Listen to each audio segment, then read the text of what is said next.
Hello बच्चों, कैसे हैं आप? उम्मीद करती हूँ आप बढ़िया और एकदम मज़े में होंगे। बच्चों, आज हम विराम चिन्ह पढ़ेंगे, यानी कि पंक्चुएशन। बच्चों, विराम का अर्थ है रुकना, चिन्ह का अर्थ है निशान।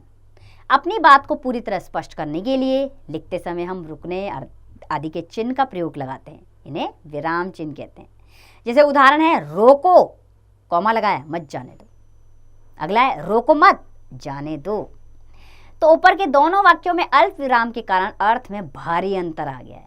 एक में अर्थ हुआ उसका कि रोको, जाने मत दो, और दूसरे में रोको मत, जाने दो।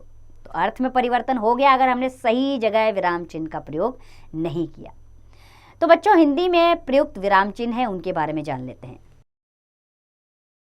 पहला है पूर्ण विराम यानी फुल स्टॉप, अर्ध विराम यानी सेमी कॉलम, अल्प विराम यानी कॉमा, और योजक चिन्ह हाइफन, निर्देशक चिन्ह डैश, विवरण चिन्ह कॉलन, और विस्मयादिबोधक चिन्ह एक्सक्लेमेशन साइन। प्रश्नवाचक चिन्ह होता है साइन ऑफ इंट्रोगेशन। उद्धरण चिन्ह होता है इन्वर्टेड कॉमास, और कोष्टक चिन्ह होते हैं ब्रैकेट्स। संक्षेप सूचक या लाघव चिन्ह होता है एबॉर्वेशंस।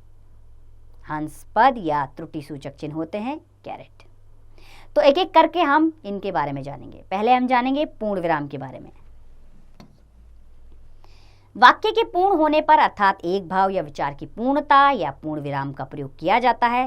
वाक्य चाहे छोटा हो या बड़ा, पूर्ण विराम उसके अंत में ही आता है। जैसे कि मेरे विद्यालय का पुस्तकालय बहुत बड़ा है। समाप्त वाक्य तो पूर्ण विराम का प्रयोग। अमन खेल रहा है, पूर्ण विराम। दूसरा है अर्ध विराम। बच्चों, पूर्ण विराम और अल्प विराम के मध्य का चिन्ह अर्ध विराम है। इसमें पूर्ण विराम से कम समय तथा अल्प विराम से अधिक रुकना पड़ता है। जैसे रात बीती, अर्ध विराम का प्रयोग हुआ। सवेरा हुआ, फिर अर्ध विराम का प्रयोग। चिड़िया चहकने लगी। तीसरा है अल्प विराम। अन्य सभी विराम चिन्हों की अपेक्षा अल्प विराम का प्रयोग सर्वाधिक होता है। इसका प्रयोग प्रायः वाक्य में ऐसी जगह होता है जहां एक जैसे कई शब्द हों अथवा अल्प विराम के लिए रुकना होता है। जैसे मैं कहानी, अल्प विराम लगाया, उपन्यास, फिर अल्प विराम, नाटक और एकांकी सभी कुछ पढ़ता हूं। चौथा है योजक चिन्ह। जब दो या दो से अधिक समान अर्थ वाले विपरीतार्थक पुनरावृत्ति वाले शब्दों को मिलाना हो तब योजक चिन्ह का प्रयोग होता है। जैसे माता और पिता, योजक चिन्ह लगाएंगे। इसमें बाप बेटा, रात दिन, इन सब में योजक चिन्ह का प्रयोग हुआ है। पांचवा है निर्देशक चिन्ह। इस चिन्ह का प्रयोग कोई विवरण देने अथवा विवरण प्रस्तुत करने के समय होता है। जैसे इस पत्रिका में सभी विधाओं का साहित्य, निर्देशक चिन्ह लगाएंगे।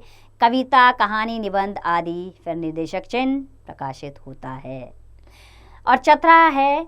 और छठा है विवरण सूचक चिन्ह। किसी बात की व्याख्या करते समय अथवा विवरण देते समय इस चिन्ह का प्रयोग किया जाता है। जैसे हिंदी में लिंग दो प्रकार के होते हैं। विवरण सूचक चिन्ह लगाएंगे, पुल्लिंग, स्त्रीलिंग। और सातवां है विस्मयादिबोधक चिन्ह। विस्मयादिबोधक चिन्ह का प्रयोग विस्मय, व्यंग, घृणा, करुणा, हर्ष, विषाद आदि भावों को अभिव्यक्त करने के लिए किया जाता है। उक्त भावों के शब्दों जैसे छी छी, अरे, शाबाश आदि जैसे शब्द, जैसे वह कितना मूर्ख है, इसमें आदिबोधक चिन्ह आ गया। तुम बड़े भारी विद्वान हो, तो इसमें शाबाशी दी गई है, तो विस्मयादिबोधक चिन्ह। आठवां है प्रश्नवाचक चिन्ह। जिन वाक्यों से प्रत्यक्ष रूप से प्रश्न की ध्वनि निकलती हो वहां पूर्ण विराम के स्थान पर वाक्य के अंत में प्रश्नवाचक चिन्ह का प्रयोग किया जाता है। जैसे क्या तुम दिल्ली जाओगे, प्रश्न पूछा गया है तो प्रश्नवाचक चिन्ह। क्या तुम मेरी सहायता नहीं करोगे, प्रश्नवाचक चिन्ह आएगा। नौवां है उद्धरण चिन्ह। बच्चों, उद्धरण चिन्ह दो प्रकार के होते हैं। दोहरा उद्धरण चिन्ह, जहां किसी पुस्तक से कोई वाक्य, अवतरण या किसी व्यक्ति का कथन बिना किसी परिवर्तन के उद्धृत किया जाता है, यानी कि लिया जाता है, वहां दोहरे उद्धरण चिन्ह का प्रयोग किया जाता है। जैसे सुभाष ने कहा, तुम मुझे खून दो, मैं तुम्हें आज़ादी दूंगा। क्रिकेट के बारे में कहा जाता है, जो छोड़े कैच वह मारे, जो छोड़े, जैसे क्रिकेट के बारे में कहा जाता है, जो छोड़े कैच वह हारे मैच। अब है इकराहा उद्धरण चिन्ह।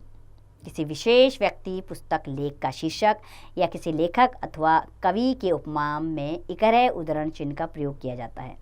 जैसे कि श्री हरिवंश राय बच्चन, बच्चन को इकहरे उद्धरण चिन्ह में रखेंगे, महान कवि थे। चंदा मामा, इकहरे उद्धरण चिन्ह, बच्चों की पत्रिका है। 10वां है कोष्ठक चिन्ह। जब वाक्य से पृथक रखते हुए किसी शब्द या भाव की व्याख्या की जाती है तो उस अंश यानी व्याख्या में प्रयुक्त को कोष्ठक में लिखा जाता है। जैसे निराला, पंडित सूर्यकांत त्रिपाठी, इसको कोष्ठक के अंदर रखेंगे। कि जूही की कला श्रृंगारिक रचना है। उच्चारण यानी बोलना, इसको कोष्ठक में रखेंगे। जीभ और कंठ से होता है। और 11वां है संक्षेप सूचक या लाघव चिन्ह। वाक्य में जब पूर्ण शब्द ना लिखकर उसके संक्षिप्त रूप से काम चलाया जाता है तब लोप सूचक चिन्ह का प्रयोग किया जाता है। जैसे कि ही सा स यानी हिंदी साहित्य सम्मेलन। क्री पी उ यानी कृपया पृष्ठ उलटिए। क्री के साथ छोटा सा लाघव चिन्ह लगा दिया। और 12वां है हंस पद या त्रुटि सूचक चिन्ह। लिखते समय जब वाक्य में कोई बात छूट जाती है और बाद में उसके जोड़ने की आवश्यकता का अनुभव होता है तो छूटे हुए स्थान पर हस पद का प्रयोग करके वह बात लिख दी जाती है। जैसे ज्ञान राशि के संचित कोश का नाम साहित्य है। इसमें जो छूट गया वो लिखेंगे। छात्रों को चाहिए वे खूब मन लगाकर पढ़ें। आइए पाठ से संबंधित महत्वपूर्ण बिंदु जान लें। जैसे अपनी बात को पूरी तरह स्पष्ट करने के लिए लिखते समय हम रुकते हैं, आदि के लिए चिन्ह लगाते हैं, उन्हें विराम चिन्ह कहते हैं। हिंदी में प्रयुक्त विराम चिन्ह है पूर्ण विराम, अर्धविराम, अल्प विराम, योजक चिन्ह, निर्देशक चिन्ह, विवरण चिन्ह, विस्मयादिबोधक चिन्ह, प्रश्नवाचक चिन्ह, उद्धरण चिन्ह, कोष्ठक चिन्ह, लाघव चिन्ह और त्रुटि सूचक चिन्ह। तो उम्मीद करती हूँ बच्चों आपको ये सारे चिन्ह अच्छे से समझ आए होंगे। विराम चिन्ह आपको समझ आ गए होंगे। अब इसका अभ्यास कार्य आप स्वयं कीजिए।